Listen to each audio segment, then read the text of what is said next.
Hello everybody, this is Virginia and I just want to welcome you to our new initiative here at Firefly Fields with the Honey Buyers Club. And so we promised that we would give you some kind of behind the scenes looks at the hive.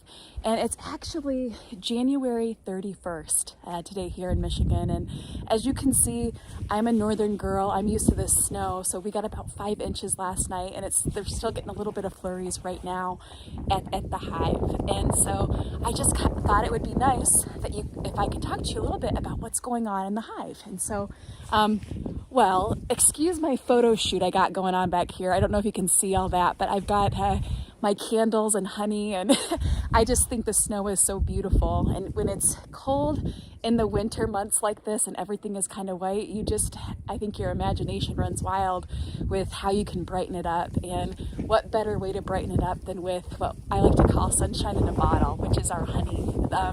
And so, as many of you know, our honey comes in so many different colors here because we have so much diversity and variety of floral and nectar resources here on the farm during the spring through the fall. But obviously right now it's pretty cold, and you can see a couple hives here from our apiary, one of our apiaries, that we've completely bundled up for winter.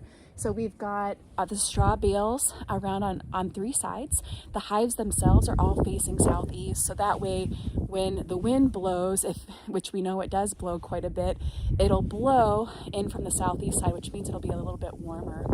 But what's actually happening inside the hive right now I think is super interesting. And so this time of the year, when it's below 50 degrees, I dare not open up the hive. By opening up the hive, I would just introduce a lot of chilly temperatures to the colony.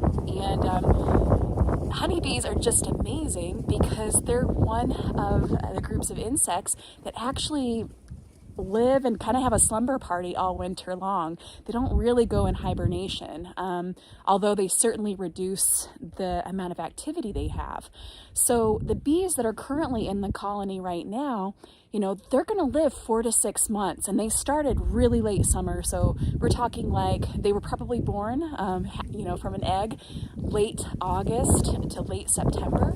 And these bees got super fat and chubby, as you need to have enough food reserves to survive the winter. And so during the summertime, the summer bees and spring bees that are actively foraging and scouting, those girls are going to live maybe 3, maybe 4 weeks. So these winter bees need to live 4 to 6 months. So they are super ordinary creatures in there.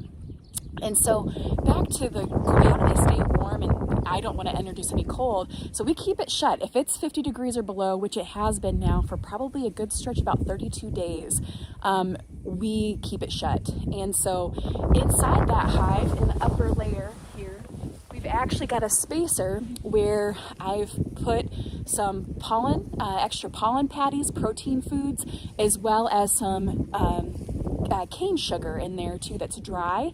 The cane sugar does 2 things. Not only does it give the bees some carbohydrates, it also actually helps to absorb some of the moisture and condensation that happens inside the hives.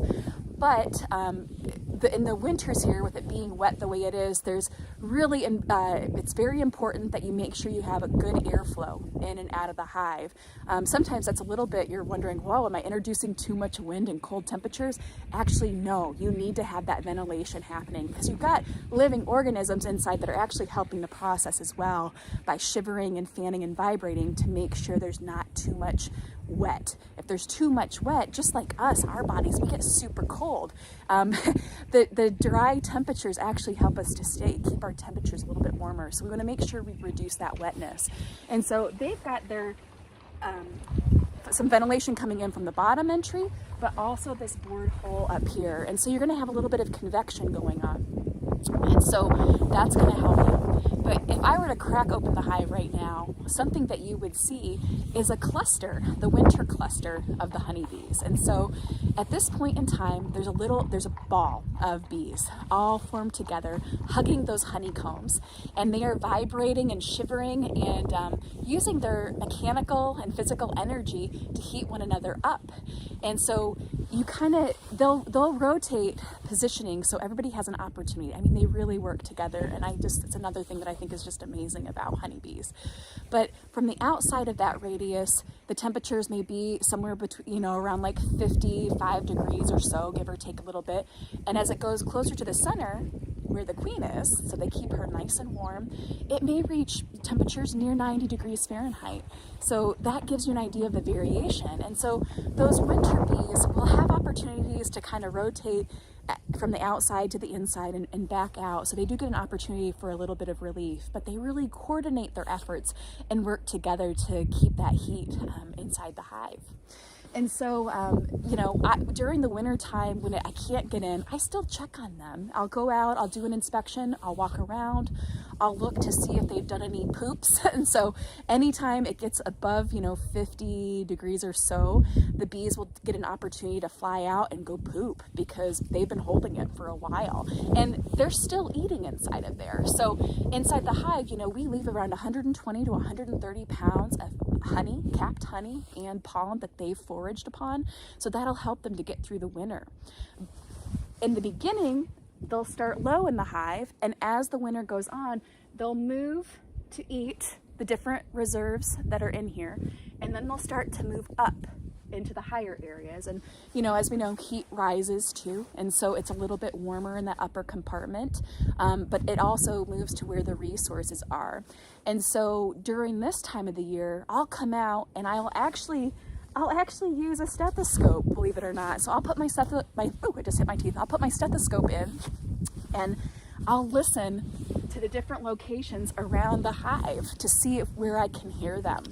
And so the good news is 100% so far, thank goodness. Our bees are all buzzing, all of our hives are. And so we spent a lot of effort, extra effort this last spring, summer, fall, getting our bees ready for winter to make sure they were as healthy as possible. And that means that they had a very healthy population, so a high number of bees. They had a lot of food reserves inside of their hive to get them through winter. We were handling the mite situation. So Varroa mites are a big pest parasite of the bees that not only eat on the fat bodies of the bees, but they also transmit a lot of diseases to the bees. So doing our best job that we can organically to handle those using organic acids as well as other mechanical measures to try to keep the mite population down. That was a big one. We had a healthy queen laying a good sets of eggs to make sure there was a healthy number of winter bees available, and then that ventilation, making sure there was good ventilation in the hive. And so I went out yesterday, very happy to say that all of the bees are alive. This next stretch over February and into March is going to be a big one. And so I'm just hoping, I feel pretty confident the food reserves are good. The bees are starting to get into this second box area. And so it's just so cool when you listen with a stethoscope. If you have better ears, maybe you don't need one, but I need a stethoscope. But you can kind of hear the migration of the bees moving around in the hive. And so when I check on them about every 2 to 3 weeks during the winter time, I can hear how they've migrated around. And so, for example, this hive here, when they started the winter, late fall, late November, they were down mainly in this area clustered. And then about a month ago, they had kind of moved over to this region. And as of yesterday, they're kind of in this area right now. And so it gives me a sense of how they're using the resources and where they might be at. Again, I've got a lot of reserves, probably about 20 pounds of extra beyond the 120 and 130 pounds. So if they need more, that's there as well too. And that's really important during this next stretch because I don't want to open the hive and make them cold, but I also want to make sure they have enough food. And so that's a little bit about what's going on. I know it's kind of a long-winded way, but I just wanted to share that with you and let you know what's happening in the hive right now during the winter on this cold January 31st day in 2021. And so anyhow, I hope that you guys are all staying warm, and if you're already warm where you live, wonderful for you. In the meantime, we're just up here enjoying the winter weather and all the snow the way that we know how. And so I do look forward to the spring temperatures and the new honey flows.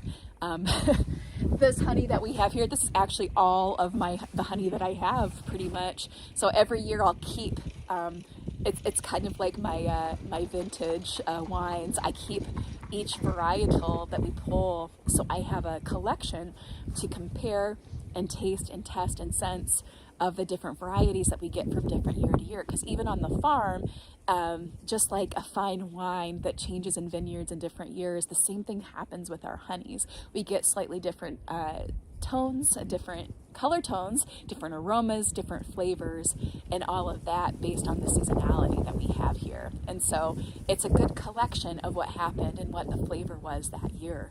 So all right, everybody, I am just, again, I want to thank you all for joining me with this Honey Buyers Initiative, and I hope to continue to give you guys updates on what's happening as we progress through winter. Have a wonderful day.